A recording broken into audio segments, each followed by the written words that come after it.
guys? We're doing some more Harry Potter and the Sorcerer's Stone.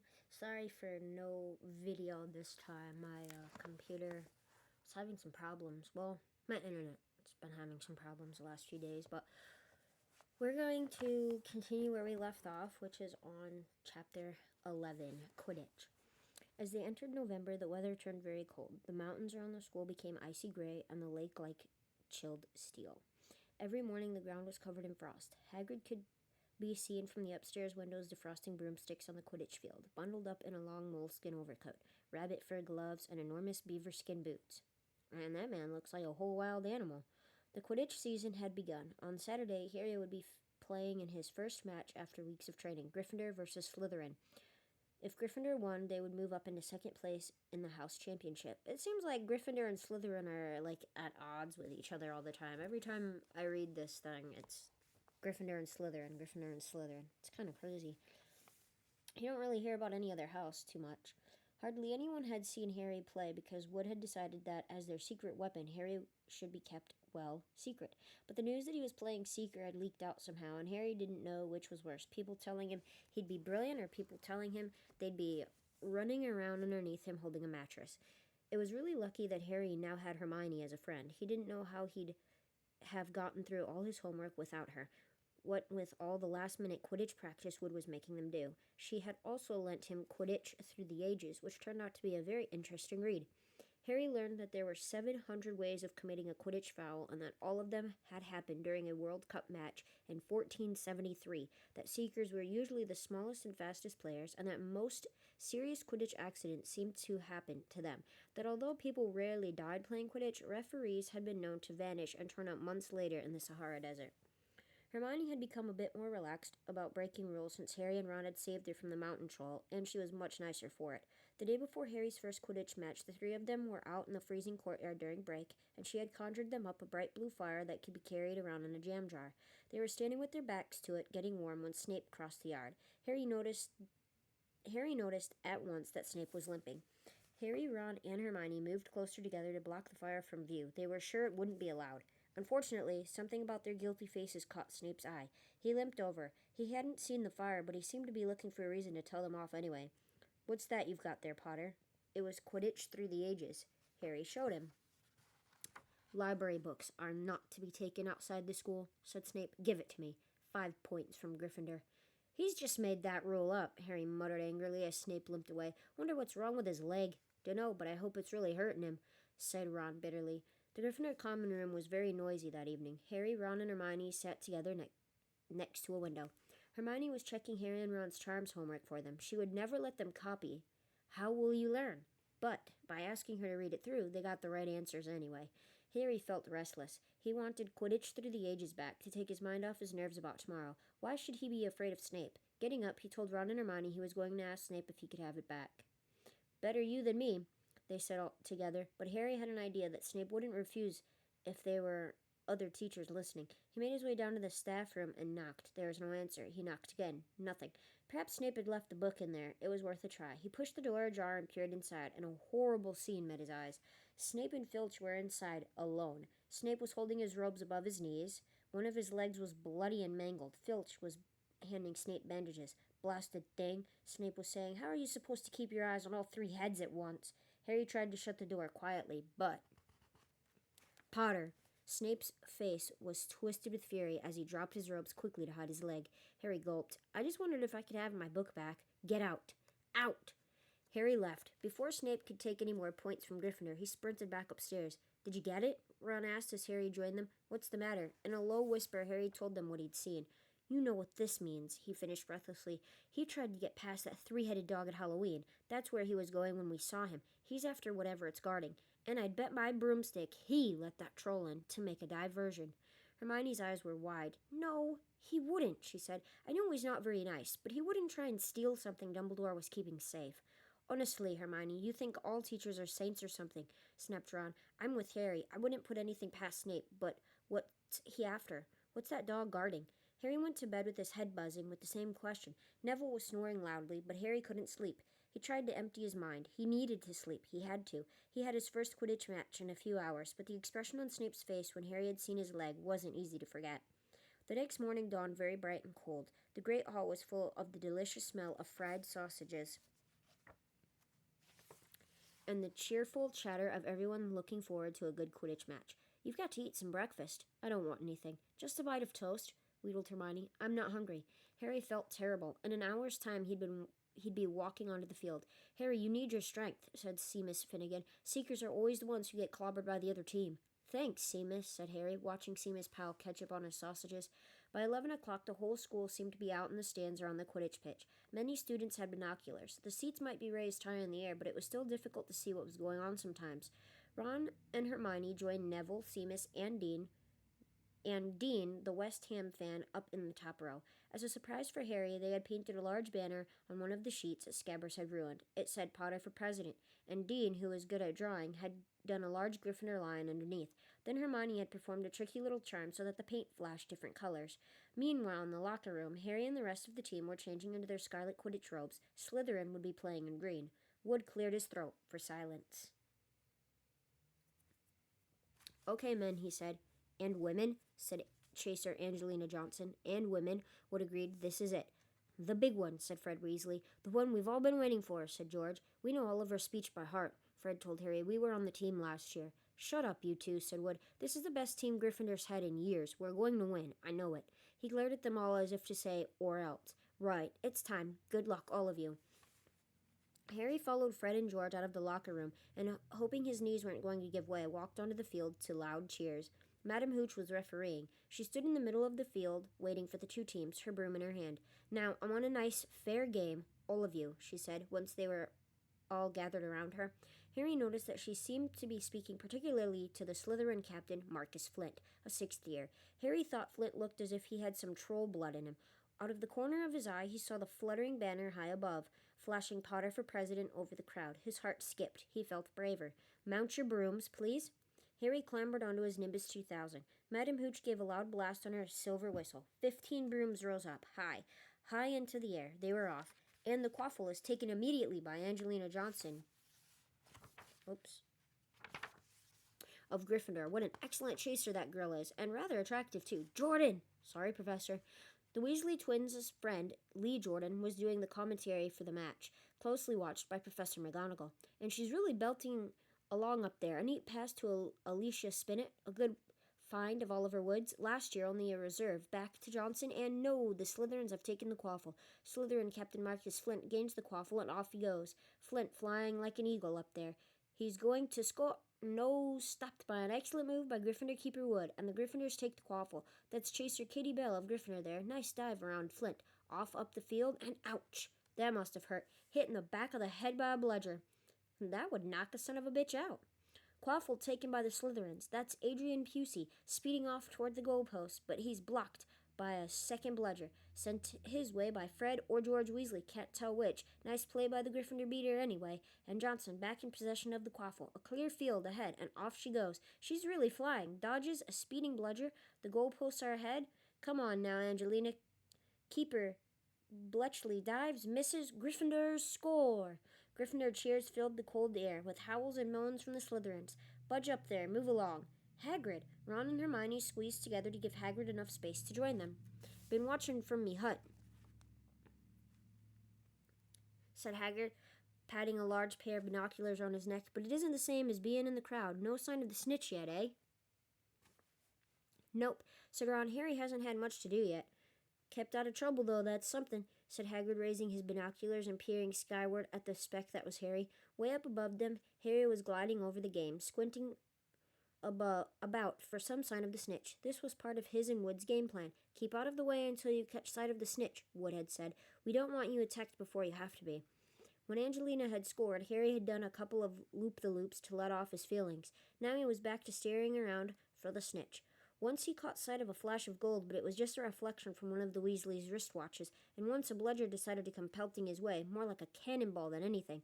But Harry dodged it, and Fred Weasley came chasing after it. "All right there, Harry," he had time to yell as he beat the bludger furiously toward Marcus Flint. "Slytherin in possession," Lee Jordan was saying. "Chaser Pusey ducks 2 bludgers, 2 Weasleys, and Chaser Bell, and speeds toward the— Wait a moment, was that the snitch?" A murmur ran through the crowd as Adrian Pusey dropped the quaffle, too busy looking over his shoulder at the flash of gold that had passed his left ear. Harry saw it. In a great rush of excitement, he dived downward after the streak of gold. Slytherin seeker Terrence Higgs had seen it too. Neck and neck they hurtled toward the snitch. All the chasers seemed to have forgotten what they were supposed to be doing as they hung in midair to watch. Harry was faster than Higgs. He could see the little round ball, wings fluttering, darting up ahead. He put on an extra spurt of speed. Wham! A roar of rage echoed from the Gryffindors below. Marcus Flint had blocked Harry on purpose, and Harry's broom spun off course. Harry holding on for dear life. Foul! Screamed the Gryffindors. Madam Hooch spoke angrily to Flint and then ordered a free shot at the goalpost for Gryffindor. But in all the confusion, of course, the golden snitch had disappeared from sight again. Down in the stands, Dean Thomas was yelling, "Send him off! Ref, red card!" "What are you talking about, Dean?" said Ron. "Red card," said Dean furiously. "In soccer, you get shown the red card and you're out of the game." "But this isn't soccer, Dean," Ron reminded him. Hagrid, however, was on Dean's side. They ought to change the rules. Flint could have knocked Harry out of the air. Lee Jordan was finding it difficult not to take sides. So, after that obvious and disgusting bit of cheating, "Jordan," growled Professor McGonagall, after that open and revolting foul, "Jordan, I'm warning you." All right. Flint nearly kills the Gryffindor seeker, which could happen to anyone, I'm sure. So a penalty to Gryffindor taken by Spinnet, who puts it away, no trouble. And we continue play. Gryffindor still in possession. It was as Harry dodged another bludger, which went spinning dangerously past his head, that it happened. His broom gave a sudden, frightening lurch. For a split second, he thought he was going to fall. He gripped the broom tightly with both his hands and knees. He'd never felt anything like that. It happened again. It was as though the broom was trying to buck him off. But Nimbus 2000s did not suddenly decide to buck their riders off. Harry tried to turn back toward the Gryffindor goalposts. He had half a mind to ask Wood to call time out, and then he realized that his broom was completely out of his control. He couldn't turn it, he couldn't direct it at all. It was zigzagging through the air and every now and then making violent swishing movements that almost unseated him. Lee was still commentating. Slytherin in possession. Flint with the quaffle. Passes Spinnet. Passes Bell. Hit hard in the face by a bludger. Hope it broke his nose. Only joking. Professor, Slytherin score. Oh no. The Slytherins were cheering. No one seemed to have noticed that Harry's broom was behaving strangely. It was carrying him slowly higher away from the game, jerking and twitching as it went. "Dunno what Harry thinks he's doing," Hagrid mumbled. He stared through his binoculars. "If I didn't know better, I'd say he lost control of his broom. But he can't have." Suddenly, people were pointing up at Harry all over the stands. His broom had started to roll over and over, with him only just managing to hold on. Then the whole crowd gasped. Harry's broom had given a wild jerk, and Harry swung off it. He was now dangling from it, holding on with only one hand. "Did something happen to it when Flint blocked him?" Seamus whispered. "Can't have," Hagrid said, his voice shaking. "Can't nothing interfere with the broomstick except powerful dark magic. No kid could do that to a Nimbus 2000. At these words, Hermione seized Hagrid's binoculars, but instead of looking up at Harry, she started looking frantically at the crowd. "What are you doing?" moaned Ron, gray-faced. "I knew it," Hermione gasped. "Snape, look." Ron grabbed the binoculars. Snape was in the middle of the stands opposite them. He had his eyes fixed on Harry and was muttering non-stop under his breath. "He's doing something. Jinxing the broom," said Hermione. "What should we do?" "Leave it to me." Before Ron could say another word, Hermione had disappeared. Ron turned the binoculars back on Harry. His broom was vibrating so hard it was almost impossible for him to hang on much longer. The whole crowd was on its feet, watching, terrified, as the Weasleys flew up to try and pull Harry safely onto one of their brooms. But it was no good. Every time they got near him, the broom would jump higher still. They dropped lower and circled beneath him, obviously hoping to catch him if he fell. Marcus Flint seized the quaffle and scored 5 times without anyone noticing. "Come on, Hermione," Ron muttered desperately. Hermione had fought her way across to the stand where Snape stood, and was now racing along the row behind him. She didn't even stop to say sorry as she knocked Professor Quirrell headfirst into the row in front. Reaching Snape, she crouched down, pulled out her wand, and whispered a few well-chosen words. Bright blue flames shot from her wand onto the hem of Snape's robes. It took perhaps 30 seconds for Snape to realize that he was on fire. A sudden yelp told her she had done her job. Scooping the fire off him into a little jar in her pocket, she scrambled back along the row. Snape would never know what had happened. It was enough. Up in the air, Harry was suddenly able to clamber back onto his broom. "Neville, you can look," Ron said. Neville had been sobbing into Hagrid's jacket for the last 5 minutes. Harry was speeding toward the ground when the crowd saw him clap his hand to his mouth as though he was about to be sick. He hit the field on all fours, coughed, and something gold fell into his hand. "I've got the snitch," he shouted, waving it above his head, and the game ended in complete confusion. He didn't catch it. He nearly swallowed it. Flint was still howling 20 minutes later, but it made no difference. Harry hadn't broken any rules, and Lee Jordan was still happily shouting the results. Gryffindor had won by 170 points to 60. Harry heard none of this, though. He was being made a cup of strong tea back in Hagrid's hut with Ron and Hermione. "It was Snape," Ron was explaining. "Hermione and I saw him. He was cursing your broomstick, muttering. He wouldn't take his eyes off you." "Rubbish," said Hagrid, who hadn't heard a word of what had gone on next to him in the stands. "Why would Snape do something like that?" Harry, Ron, and Hermione looked at one another, wondering what to tell him. Harry decided on the truth. "I found out something about him," he told Hagrid. "He tried to get past that three-headed dog on Halloween. It bit him. We think he was trying to steal whatever it's guarding." Hagrid dropped the tea. "How do you know about Fluffy?" he said. "Fluffy?" "Yeah, he's mine. Bought him off a Greek chappie I met in the pub last year. I lent him to Dumbledore to guard the—" "Yes?" said Harry eagerly. "Now don't ask me any more," said Hagrid gruffly. "That's top secret, that is. But Snape's trying to steal it." "Rubbish," said Hagrid again. "Snape's a Hogwarts teacher. He'd do nothing of the sort." "So why did he just try and kill Harry?" cried Hermione. The afternoon's events certainly seemed to have changed her mind about Snape. "I know a jinx when I see one, Hagrid. I've read all about them. You've got to keep eye contact, and Snape wasn't blinking at all. I saw him." "I'm telling you, you're wrong," said Hagrid hotly. "I don't know why Harry's broom acted like that, but Snape wouldn't try and kill a student. Now listen to me, all three of you. You're meddling in things that don't concern you. It's dangerous. You forget that dog, and you forget what it's guarding, and that's between Professor Dumbledore and Nicholas Flamel." "Aha," said Harry. "So there's someone called Nicholas Flamel involved, is there?" Hagrid looked furious with himself. Hold on 1 second, guys.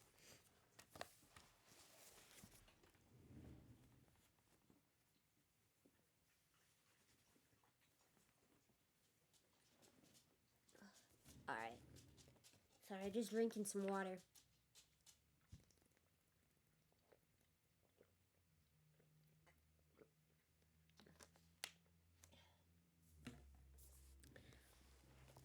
Okay, Chapter 12, The Mirror of Arised.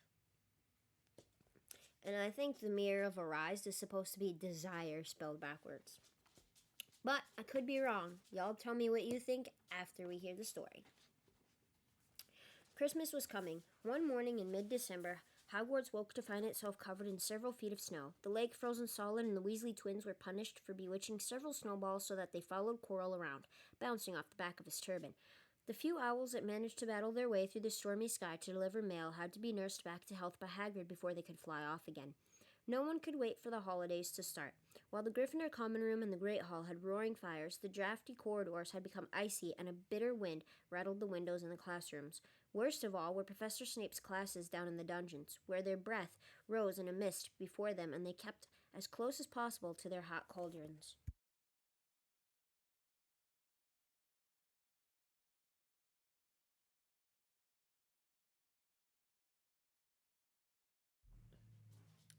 "I do feel so sorry," said Draco Malfoy one potions class, "for all those people who have to stay at Hogwarts for Christmas because they're not wanted at home." He was looking over at Harry as he spoke. Crabbe and Goyle chuckled. Harry, who was measuring out powdered spine of lionfish, ignored them. "And did you know that lionfish actually have poison barbs on their back? That's what their spines are." A cool little thing. I only know because I grew up with lionfish as a kid. My dad used to have a ton of fish tanks when we were growing up, and he would grow lionfish from babies, and they got freaking huge. But that's how I learned it. Anyways, back to the book. Malfoy had been ever more unpleasant than usual since the Quidditch match. Disgusted that the Slytherins had lost, he had tried to get everyone laughing at how a wide-mouthed tree frog would be replacing Harry as Seeker next. Then he'd realized that nobody found this funny because they were all so impressed at the way Harry had managed to stay on his bucking broomstick. So Malfoy, jealous and angry, had gone back to taunting Harry about having no proper family. It was true that Harry wasn't going back to Privet Drive for Christmas. Professor McGonagall had come around the week before, making a list of students who would be staying for the holidays, and Harry had signed up at once. He didn't feel sorry for himself at all. This would probably be the best Christmas he'd ever have. Ron and his brothers were staying too, because Mr. and Mrs. Weasley were going to Romania to visit Charlie. When they left the dungeons at the end of potions, they found a large fir tree blocking the corridor ahead. Two enormous feet sticking out at the bottom, and a loud puffing sound told them that Hagrid was behind it. "Hi, Hagrid. Want any help?" Ron asked, sticking his head through the branches. "Nah, I'm all right. Thanks, Ron." "Would you mind moving out of the way?" came Malfoy's cold drawl from behind them. "Are you trying to earn some extra money, Weasley, hoping to be gamekeeper yourself when you leave Hogwarts? I suppose that hut of Hagrid's must seem like a palace compared to what your family's used to." Ron dived at Malfoy just as Snape came up the stairs. "Weasley!" Ron let go of the front of Malfoy's robes. "He was provoked, Professor Snape," said Hagrid, sticking his huge hairy face out from behind the tree. "The Malfoy was insulting his family." "Be that as it may, fighting is against Hogwarts rules, Hagrid," said Snape silkily. 5 points from Gryffindor. Weasley, and be grateful it isn't more. Move along, all of you." Malfoy, Crabbe, and Goyle pushed roughly past the tree, scattering needles everywhere and smirking. "I'll get him," said Ron, grinding his teeth at Malfoy's back. "One of these days, I'll get him." "I hate them both," said Harry, "Malfoy and Snape." "Come on, cheer up. It's nearly Christmas," said Hagrid. "Tell you what, come with me and see the Great Hall. Looks a treat." So the three of them followed Hagrid and his tray off to the Great Hall, where Professor McGonagall and Professor Flitwick were busy with the Christmas decorations. "Ah, Hagrid, the last tree. Put it in the far corner, would you?" The hall looked spectacular. Festoons of holly and mistletoe hung all around the walls, and no less than 12 towering Christmas trees stood around the room, some sparkling with tiny icicles, some glittering with hundreds of candles. "How many days you got left until your holidays?" Hagrid asked. "Here's what I want to know. If this is a magical school, why is Hagrid bringing in Christmas trees instead of them going out and using magic to bring them in? Let alone decorating the Great Hall with Christmas trees, and Hagrid has to move it to a corner. Why not use magic to move the Christmas tree? You're already using magic to decorate. I mean, it only makes logical sense." "Who knows?" "Just one," said Hermione, "and that reminds me, Harry. Ron, we've got half an hour before lunch. We should be in the library." "Oh, yeah, you're right," said Ron, tearing his eyes away from Professor Flitwick, who had golden bubbles blossoming out of his wand and was trailing them over the branches of the new tree. "The library," said Hagrid, following them out of the hall. "Just before the holidays? Bit keen, aren't you?" "Oh, we're not working," Harry told him brightly. "Ever since you mentioned Nicholas Flamel, we've been trying to find out who he is." "You what?" Hagrid looked shocked. "Listen here. I've told you. Drop it. It's nothing to you with that dog's garden.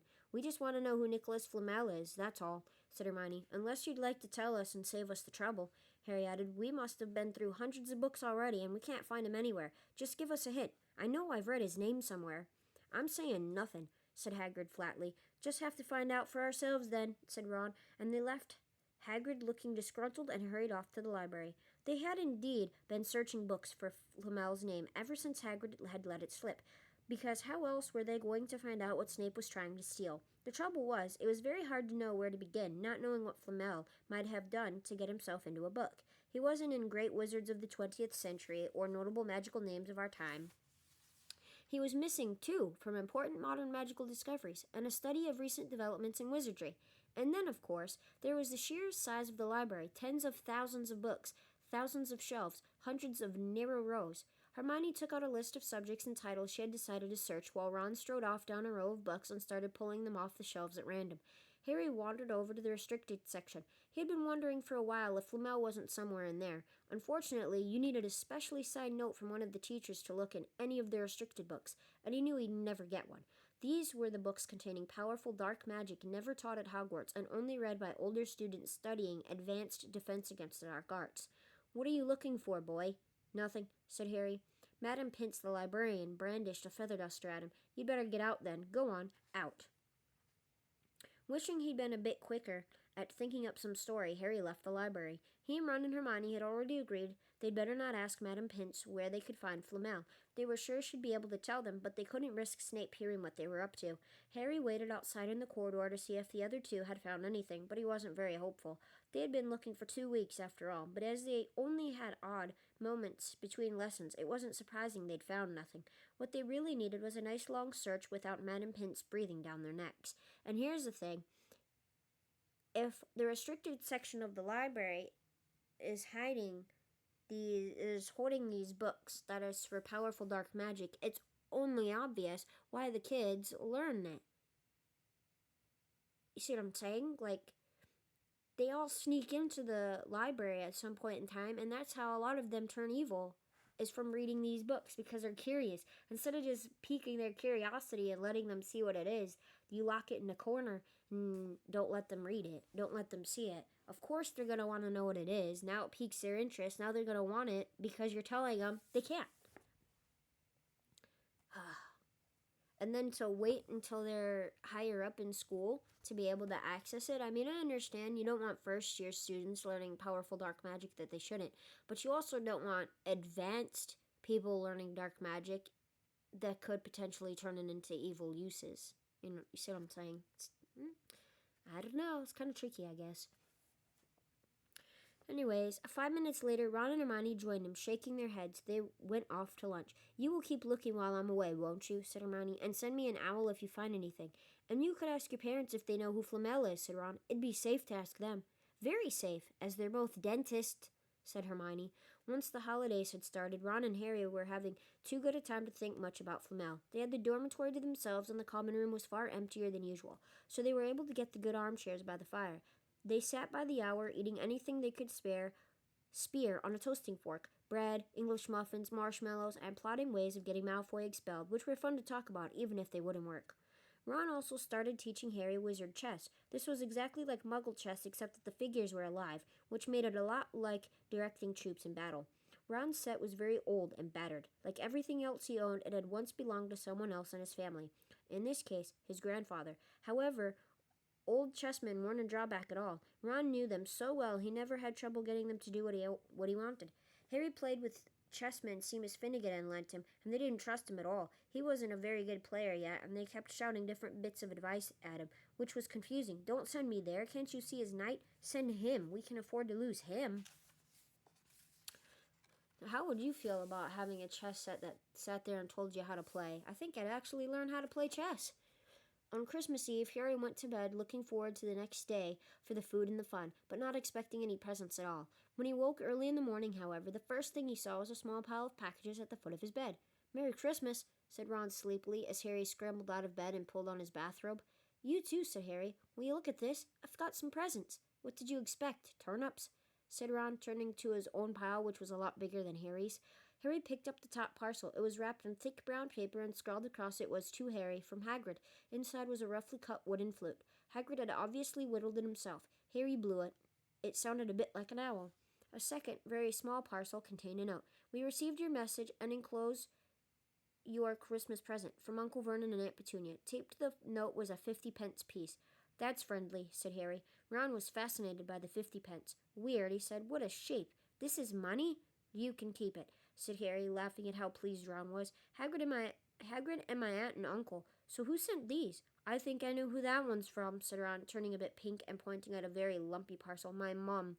I told her you didn't expect any presents, and—" "Oh, no," he groaned. "She's made you a Weasley sweater." Harry had torn open the parcel to find a thick, hand-knitted sweater in emerald green and a large box of homemade fudge. "Every year she makes us a sweater," said Ron, unwrapping his own, "and mine's always maroon." "That's really nice of her," said Harry, trying the fudge, which was very tasty. His next present also contained candy, a large box of chocolate frogs from Hermione. This only left one parcel. Harry picked it up and felt it. It was very light. He unwrapped it. Something fluid and silvery gray went slithering to the floor, where it lay in gleaming folds. Ron gasped. "I've heard of those," he said in a hushed voice, dropping the box of every flavor beans he'd gotten from Hermione. "If that's what I think it is, they're really rare. And really valuable." "What is it?" Harry picked the shining silvery cloth off the floor. It was strange to the touch, like water woven into material. "It's an invisibility cloak," said Ron, a look of awe on his face. "I'm sure it is. Try it on." Harry threw the cloak around his shoulders, and Ron gave a yell. "It is! Look down!" Harry looked down at his feet, but they were gone. He dashed to the mirror. Sure enough, his reflection looked back at him, just his head suspended in midair, his body completely invisible. He pulled the cloak over his head, and his reflection vanished completely. "There's a note," said Ron suddenly. A note fell out of it. Harry pulled off the cloak and seized the letter. Written in narrow, loopy writing he had never seen before were the following words. "Your father left this in my possession before he died. It is time it was returned to you. Use it well. A very Merry Christmas to you." There was no signature. Harry stared at the note. Ron was admiring the cloak. "I'd give anything for one of these," he said. "Anything." "What's the matter?" "Nothing," said Harry. He felt very strange. Who had sent the cloak? Had it really once belonged to his father? Before he could say or think anything else, the dormitory door was flung open, and Fred and George Weasley bounded in. Harry stuffed the cloak quickly out of sight. He didn't feel like sharing it with anyone else yet. "Merry Christmas." "Hey, look, Harry's got a Weasley sweater, too." Fred and George were wearing blue sweaters, one with a large yellow F on it, the other a G. "Harry's is better than ours, though," said Fred, holding up Harry's sweater. "She obviously makes more of an effort if you're not family." "Why aren't you wearing yours, Ron?" George demanded. "Come on, get it on. They're lovely and warm." "I hate maroon," Ron moaned half-heartedly as he pulled it over his head. "You haven't got a letter on yours," George observed. "I suppose she thinks you don't forget your name. But we're not stupid. We know we're called Gred and Forge." "What's all this noise?" Percy Weasley stuck his head through the door, looking disapprovingly. He had clearly gotten halfway through unwrapping his presents as he, too, carried a lumpy sweater over his arm, which Fred seized. "P for prefect. Get it on, Percy. Come on. We're all wearing ours. Even Harry got one." "I don't want," said Percy thickly as the twins forced the sweater over his head, knocking his glasses askew. "And you're not sitting with the prefects today either," said George. "Christmas is a time for family." They frog-marched Percy from the room, his arms pinned to his side by his sweater. Harry had never in all his life had such a Christmas dinner. 100 fat roast turkeys, mountains of roast and boiled potatoes, platters of chipolatas, I don't know what that is, tureens of buttered peas, silver boats of thick, rich gravy and cranberry sauce, and stacks of wizard crackers every few feet along the table. These fantastic party favors were nothing like the feeble muggle ones the Dursleys usually bought, with their little plastic toys and their flimsy paper hats inside.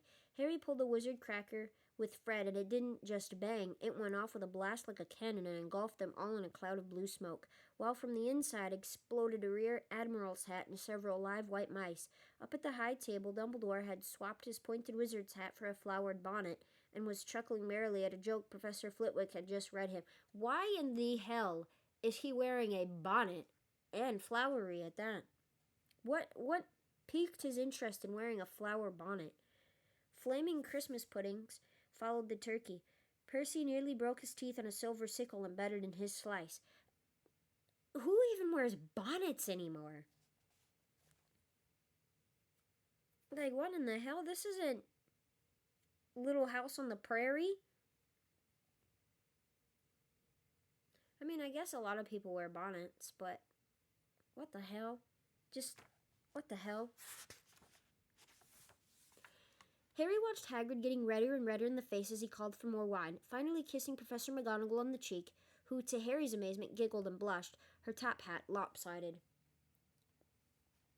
When Harry finally left the table, he was laden down with a stack of things out of the crackers, including a pack of non-explodable luminous balloons, a grow-your-own warts kit. Grow your own warts? Ew. That doesn't even sound like fun. And his own new wizard chess set. The white mice had disappeared, and Harry had a nasty feeling they were going to end up as Mrs. Norris's Christmas dinner.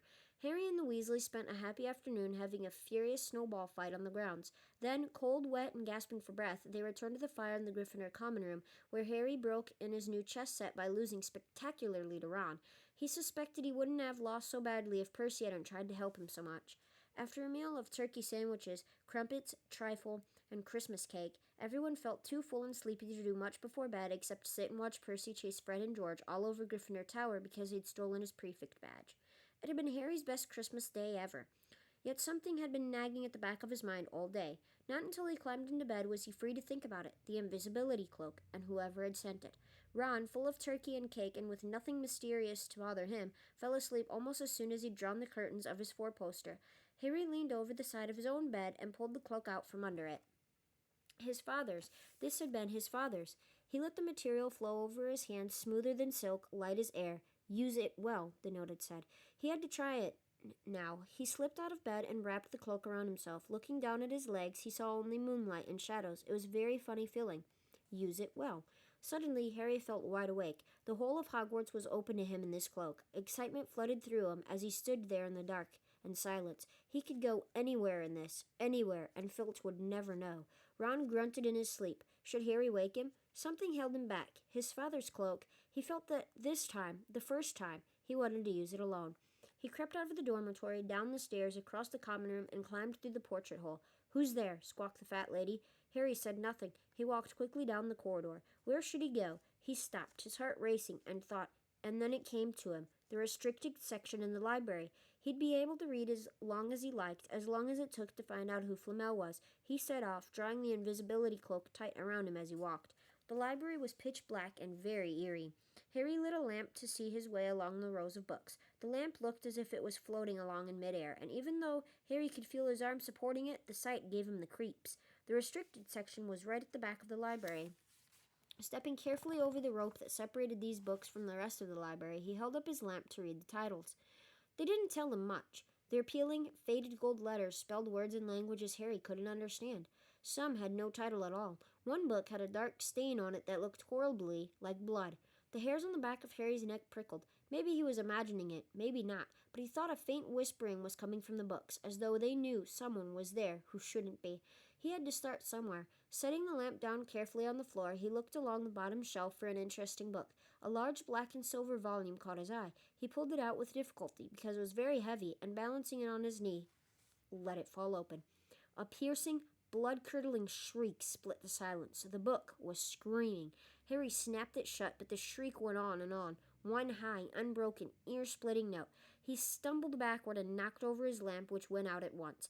Panicking, he heard footsteps coming down the corridor outside. Stuffing the shrieking book back on the shelf, he ran for it. He passed Filch in the doorway. Filch's pale, wild eyes looked straight through him, and Harry slipped under Filch's outstretched arm and streaked off up the corridor, the book's shriek still ringing in his ears. He came to a sudden halt in front of a tall suit of armor. He had been so busy getting away from the library he hadn't paid attention to where he was going, perhaps because it was dark. He didn't recognize where he was at all. There was a suit of armor near the kitchens, he knew, but he must be 5 floors above there. You asked me to come directly to you, Professor, if anyone was wandering around at night, and somebody's been in the library, restricted section. Harry felt the blood drain out of his face. Wherever he was, Filch must know a shortcut because his soft, greasy voice was getting nearer, and to his horror, it was Snape who replied. The restricted section. Well, they can't be far. We'll catch them. Harry stood rooted to the spot as Filch and Snape came around the corner ahead. They couldn't see him, of course, but it was a narrow corridor, and if they came much nearer, they'd knock right into him. The cloak didn't stop him from being solid. He backed away as quickly as he could. A door stood ajar to his left. It was his only hope. He squeezed through it, holding his breath, trying not to move it, and to his relief, he managed to get inside the room without their noticing anything. They walked straight past, and Harry leaned against the wall, breathing deeply, listening to their footsteps dying away. They had been close, very close. It was a few seconds before he noticed anything about the room he had hidden in. It looked like an unused classroom. The dark shapes of desks and chairs were piled against the walls, and there was an upturned waste paper basket, but dropped against the wall, facing him, but propped against the wall, facing him, was something that didn't look as if it belonged there, something that looked as if someone had just put it there to keep it out of the way. It was a magnificent mirror, as high as the ceiling with an ornate gold frame, standing on 2 clawed feet. There was an inscription carved around the top. Arised, stra, eru, oat, ub, kafru, oit, on woosie. Don't ask me what the hell it says, because I don't even know. I probably didn't even say it right. His panic fading now that there was no sound of Filch and Snape, Harry moved nearer to the mirror, wanting to look at himself, but see no reflection again. He stepped in front of it. He had to clap his hands to his mouth to stop himself from screaming. He whirled around. His heart was pounding far more furiously than when the book had screamed, for he had seen not only himself in the mirror, but a whole crowd of people standing right behind him. But the room was empty. Breathing very fast, he turned slowly back to the mirror.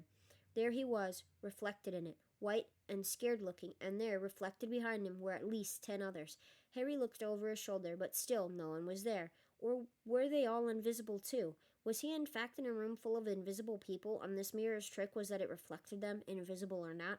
He looked in the mirror again. A woman standing right behind his reflection was smiling at him and waving. He reached out a hand and felt the air behind him.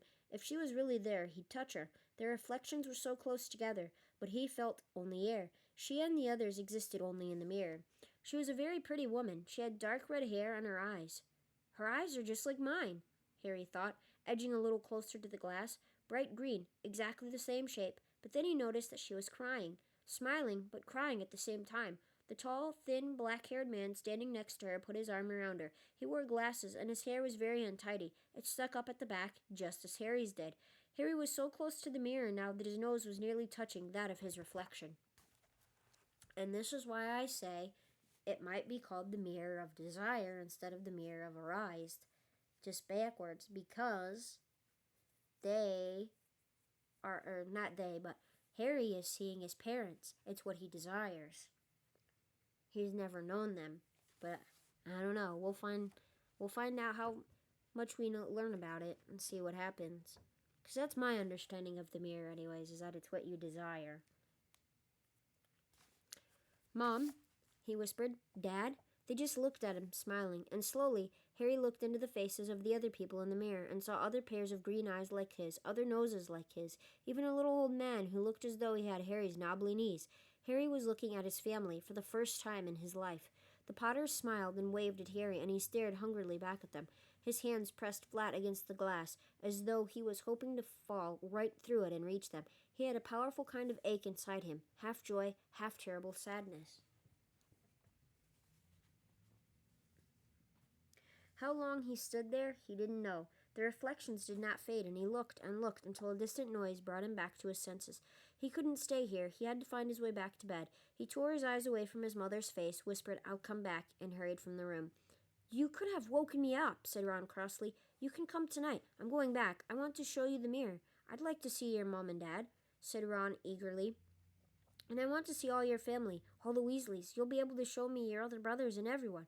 You can see them any old time, said Ron. Just come around my house this summer. Anyway, maybe it only shows dead people. Shame about not finding Flamel, though. Have some bacon or something. Why aren't you eating anything? Harry couldn't eat. He had seen his parents and would be seeing them again tonight. He had almost forgotten about Flamel. It didn't seem very important anymore. Who cared what the three-headed dog was guarding? What did it matter if Snape stole it, really? Are you all right? Said Ron. You look odd. What Harry feared most was that he might not be able to find the mirror room again. With Ron covered in the cloak, too, they had to walk much more slowly the next night. They tried retracing Harry's route from the library, wandering around the dark passageways for nearly an hour. I'm freezing, said Ron. Let's forget it and go back.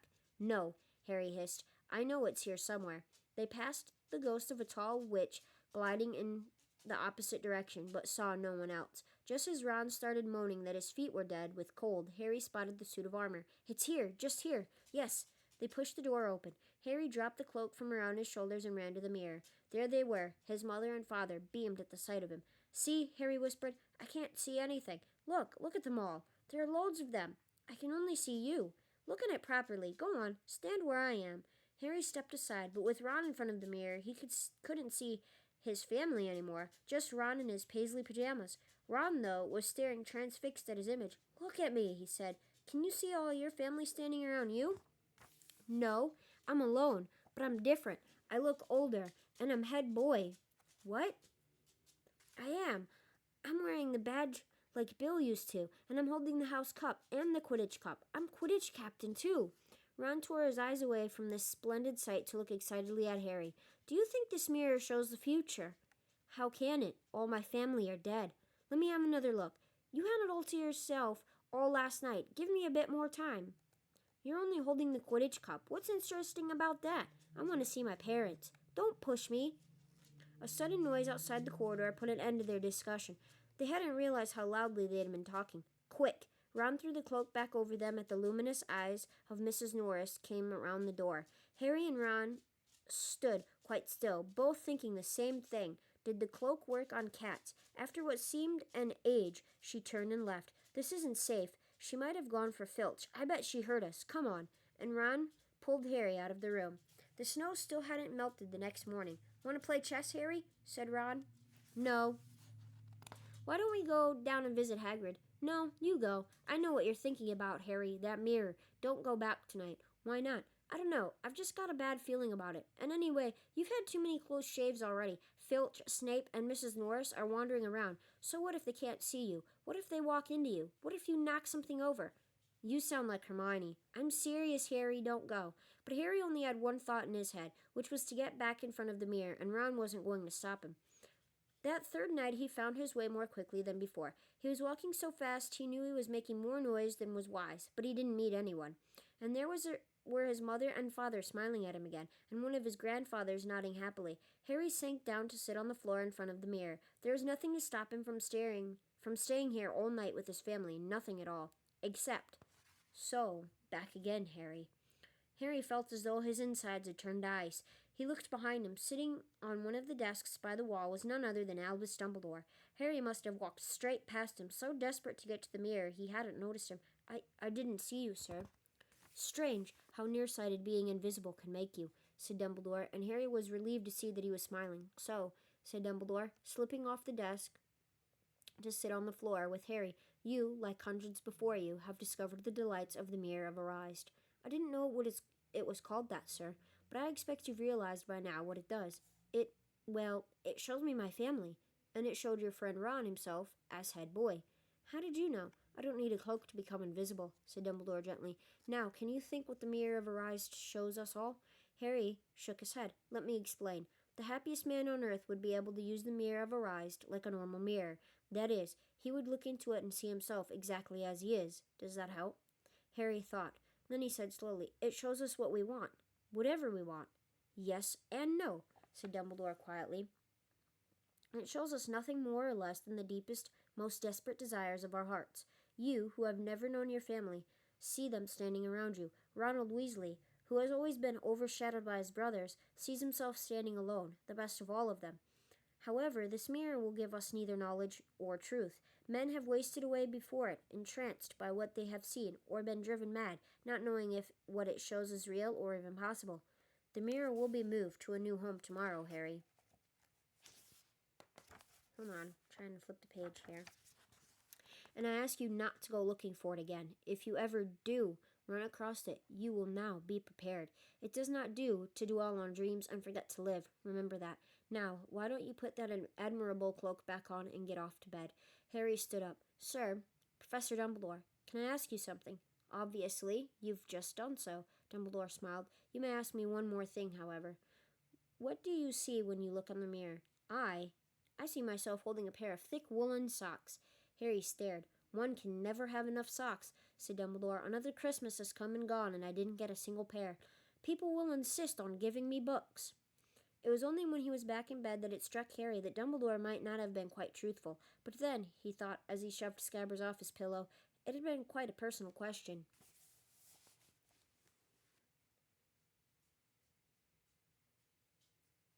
Alright, we're going to read this last chapter here to make it even for when we read the next time, because there's only 17 chapters in this book, and if I read 13, that leaves us 4 chapters for next time. So we're just going to read this last one, and that saves us 4 chapters for next time.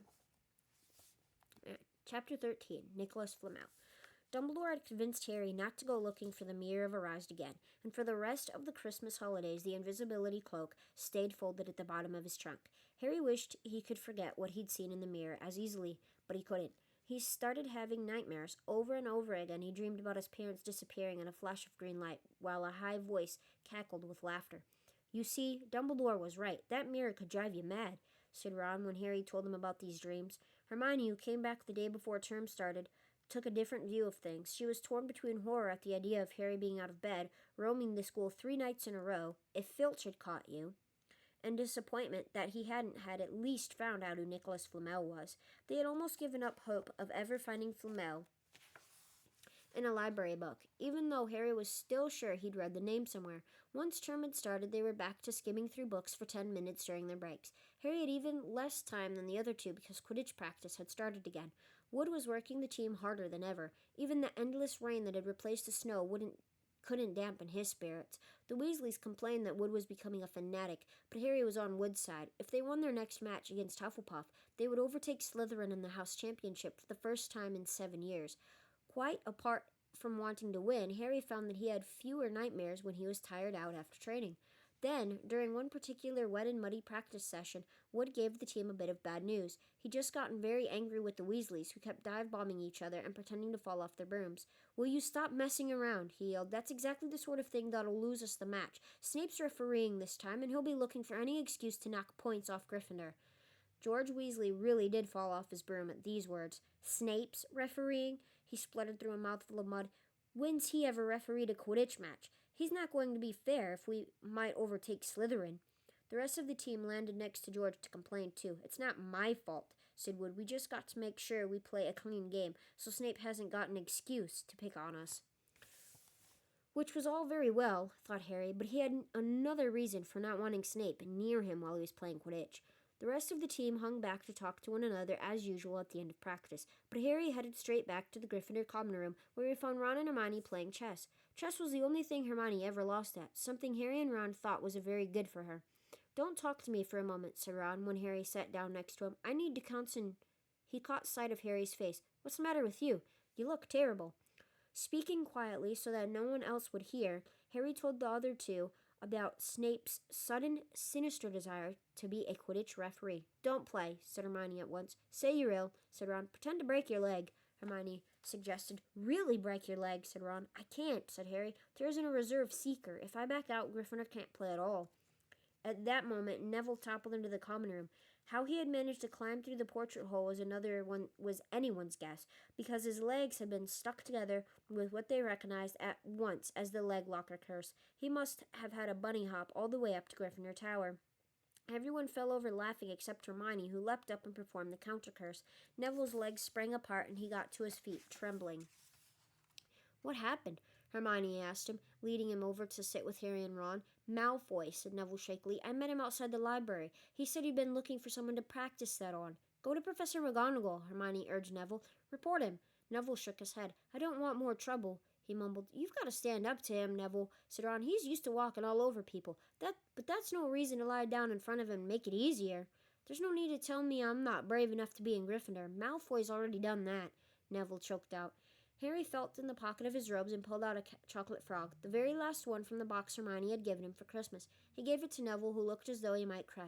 You're worth 12 of Malfoy, Harry said. The Sorting Hat chose you for Gryffindor, didn't it? And where's Malfoy? In stinking Slytherin. Neville's lips twitched in a weak smile as he unwrapped the frog. Thanks, Harry. I think I'll go to bed. Do you want the card? You collect them, don't you? As Neville walked away, Harry looked at the famous wizard card. Dumbledore again, he said. He was the first one I ever... He gasped. He stared at the back of the card. Then he looked up at Ron and Hermione. I found him, he whispered. I've found Flamel. I told you I'd read the name somewhere before. I read it on the train coming here. Listen to this. Dumbledore is particularly famous for his defeat of the dark wizard Grindelwald in 1945 for the discovery of the 12 uses of dragon's blood and his work on alchemy with his partner Nicholas Flamel. Hermione jumped to her feet. She hadn't looked so excited since they'd gotten back the marks for their very first piece of homework. Stay there, she said, and she sprinted up the stairs to the girls' dormitories. Harry and Ron barely had time to exchange mystified looks before she was dashing back, an enormous old book in her arms. I never thought to look in here, she whispered excitedly. I got this out of the library weeks ago for a bit of light reading. Light? Said Ron, but Hermione told him to be quiet until she'd looked something up, and started flicking frantically through the pages, muttering to herself. At last she found what she was looking for. I knew it. I knew it. Are we allowed to speak yet? Said Ron grumpily. Hermione ignored him. Nicholas Flamel, she whispered dramatically, is the only known maker of the Sorcerer's Stone. This didn't have quite the effect she'd expected.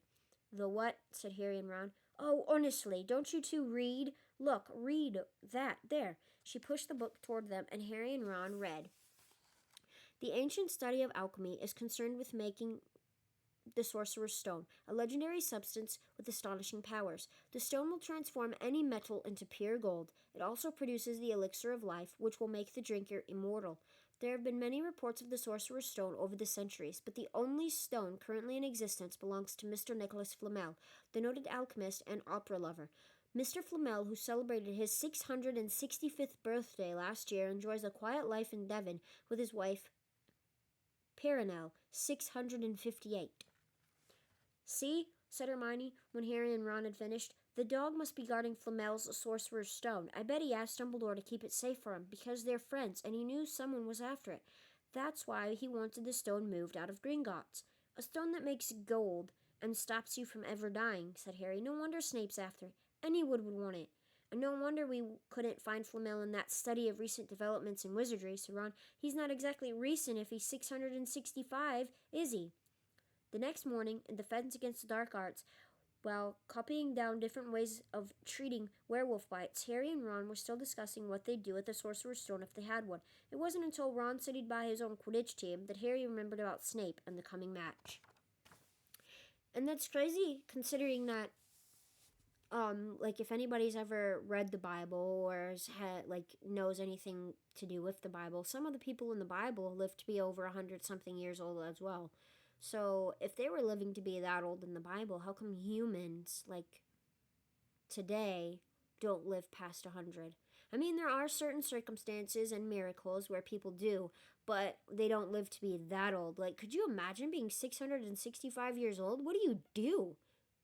Like, seriously, you know?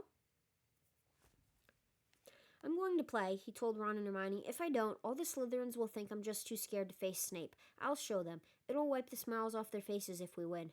Just as long as we're not wiping you off the field, said Hermione. As the match drew near, however, Harry became more and more nervous. Whatever he told Ron and Hermione, the rest of the team wasn't too calm either. The idea of overtaking Slytherin in the House Championship was wonderful. No one had done it for 7 years, but would they be allowed to with such a biased referee? Harry didn't know whether he was imagining it or not, but he seemed to keep running into Snape wherever he went. At times, he even wondered whether Snape was following him, trying to catch him on his own. Potions lessons were turning into a sort of weekly torture. Snape was so horrible to Harry. Could Snape possibly know they'd found out about the Sorcerer's Stone? Harry didn't see how he could, yet he sometimes had the horrible feeling that Snape could read minds. Harry knew when they wished him good luck outside the locker rooms the next afternoon that Ron and Hermione were wondering whether they'd ever see him alive again. This wasn't what you'd call comforting. Harry hardly heard a word of Wood's pep talk as he pulled on his Quidditch robes and picked up his Nimbus 2000. Ron and Hermione, meanwhile, had found a place in the stands next to Neville, who couldn't understand why they looked so grim and worried, or why they had both brought their wands to the match. Little did Harry know that Ron and Hermione had been secretly practicing the leg locker curse. They'd gotten the idea from Malfoy using it on Neville and were ready to use it on Snape if he showed any sign of wanting to hurt Harry. Now don't forget, it's Locomotum Mortis, Hermione muttered as Ron slipped his wand up his sleeve. I know, Ron snapped. Don't nag. Back in the locker room, Wood had taken Harry aside. Don't want to pressure you, Potter, but if we ever need an early capture of the snitch, it's now. Finish the game before Snape can favor Hufflepuff too much. The whole school's out there, said Fred Weasley, peering out of the door. Even, blimey, Dumbledore's come to watch. Harry's heart did a somersault. Dumbledore?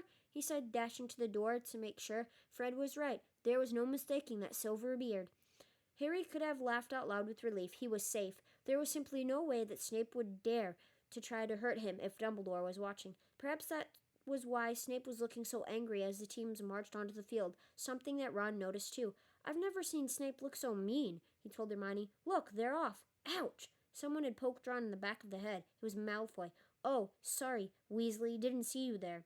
Malfoy grinned broadly at Crabbe and Goyle. Wonder how long Potter's going to stay on his broom this time. Anyone want to bet? What about you, Weasley?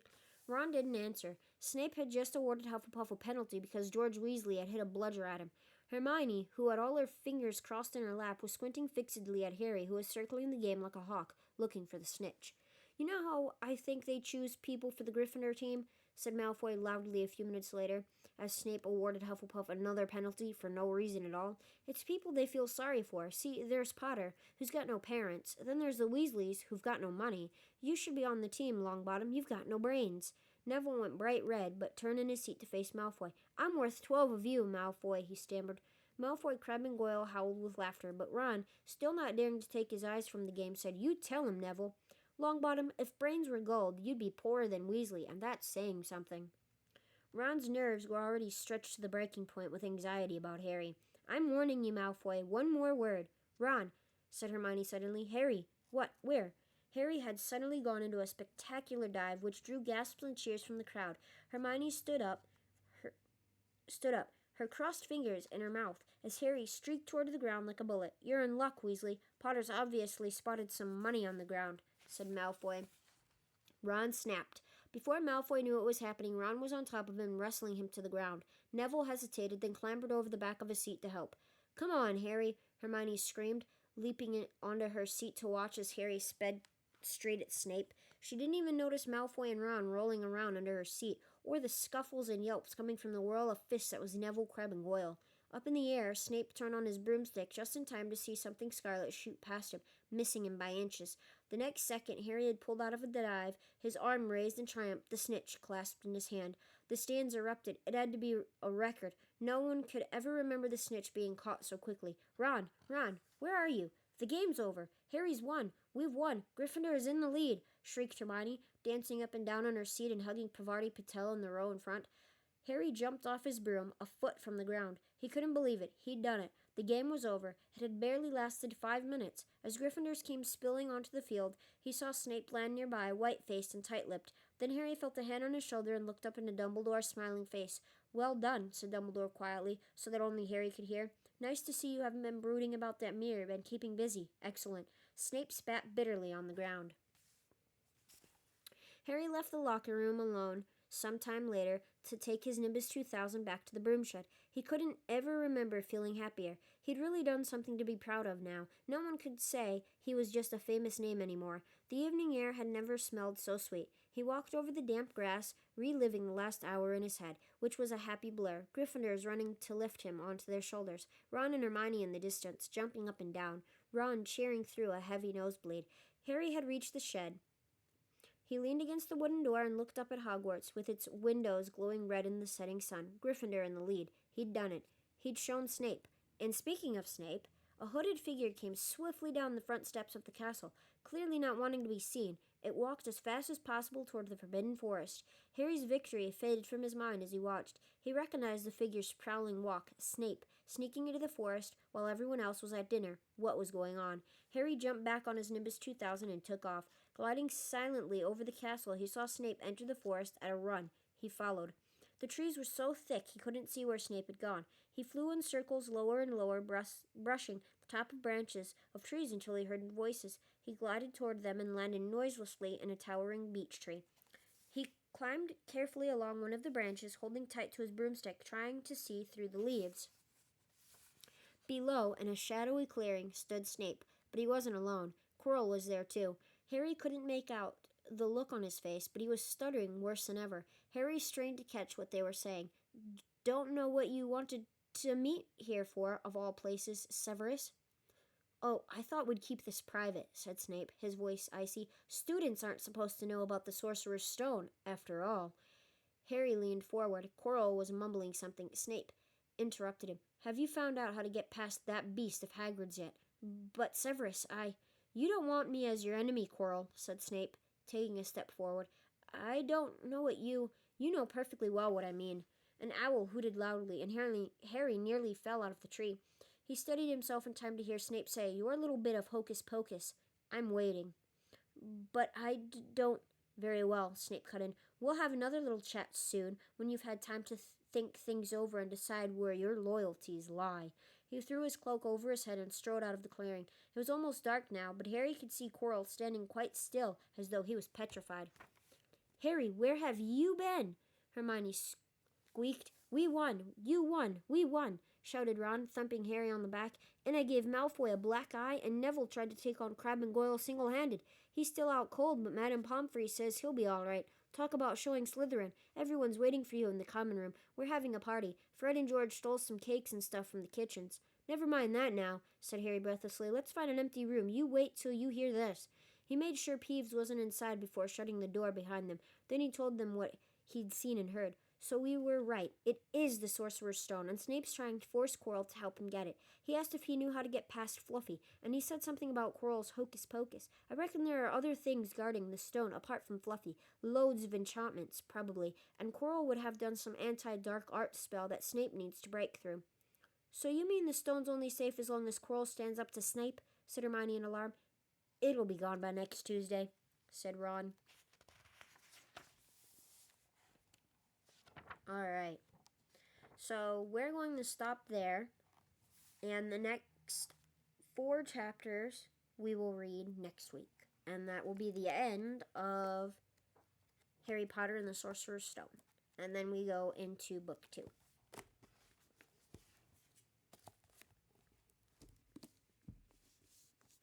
So, I hope you guys enjoyed the book. Make sure to like and subscribe. Comment if you want more books going further other than Harry Potter. Let me know what you guys think, and I will catch everybody next week for another reading of Harry Potter. Much love, guys. Thanks for listening. Bye.